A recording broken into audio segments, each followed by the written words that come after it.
sa Kandy Hive Hall.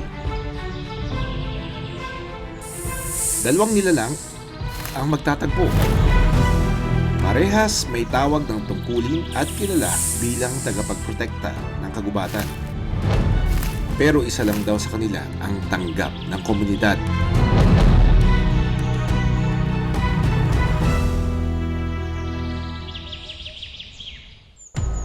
Sa gubat, isang Samar Cobra ang on the hunt.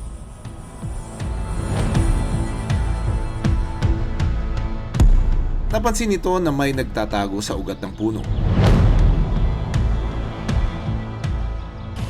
Isang cane toad. Pero ang palaka, tila nakaramdam. Bago pa man makaporma sa kanya ang Samar Cobra, nakatulong na ito palayo. Agad namang sinunda ng Samar Cobra ang cane toad.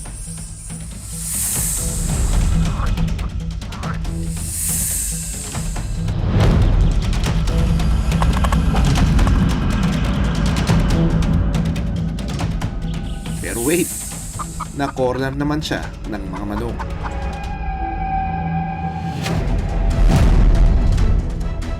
Bilang depensa, agad siyang tumayo at binuka ang kanyang hood.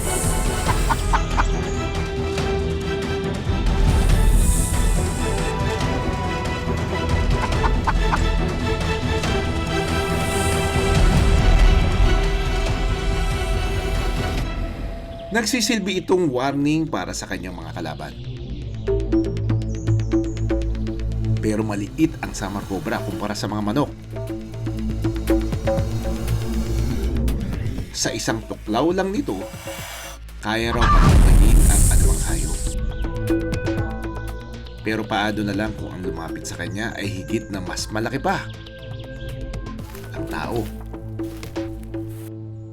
Sa lugar na aking napuntahan, hindi lang cobra ang naliligaw.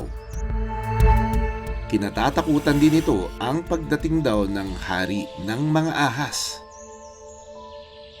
Ang makamandag na king cobra o banakon. Kaya ang mga residente agad na tinawag ang binansagang snake rescuer ng Kandy Hive, si Johnny. Cobra? Sige, padong. Sa araw na ito, sinamahan ko siya sa kanyang misyon. Sana maabutan pa natin. Sana buhay pa. Karamihan daw ng mga ahas patay na kung matagpuan. Dahil bukod sa delikado, kinatatakutan din ang kamandag nito. Pero kahit mapanganib ito sa tingin ng ibang tao, may ilan pa rin na gusto itong iligtas at pangalagaan. Si Jonic, mahigit 10 taon ng rescuer ng mga ahas sa Kandy Hive Hall. Sa araw na ito, sinamahan ko siya sa kanyang misyon. So ito na yung lugar kung saan naandun yung nakita nila na king cobra. Excited ako kasi medyo matagal na ako hindi nakakakita eh. May years na rin since my last encounter with the king cobra. Agad naming hinanap ang king cobra. Nandito daw yung banakon eh. Nalagay yung katawan dito, may tama. Yan! Nandito! Yun! Oy, sayang. Patay na.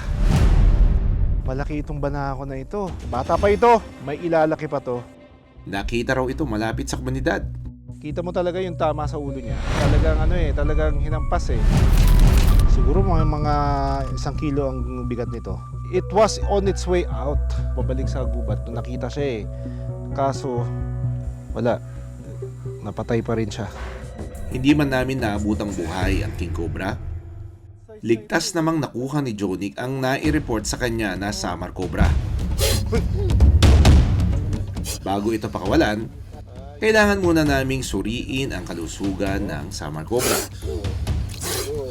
Saan galing itong Samar Cobra na ito? Ito sir, galing to sa kapitbahay namin. Adult na eh, no?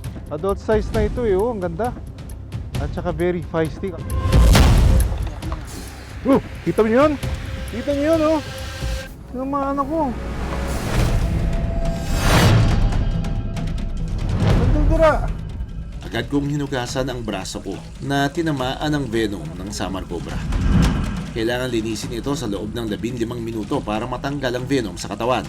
Delikado yan, kaya tayo naka-goggles na ganito, oh. Kasi kapag tumama yan sa mucous membrane, like the eyes, the lips, or any open wound, it can go directly to the bloodstream, blood circulation. Kaya importante na naka-proper gear tayo ganito. May kakayahan itong mag-spray ng venom ng 2 hanggang 3 metro ang layo. Kaya tinatawag din ito na spitting cobra. It's an adult female, malaki din eh. 0.1 ml is enough to kill a human being. Ganun siya kapotent.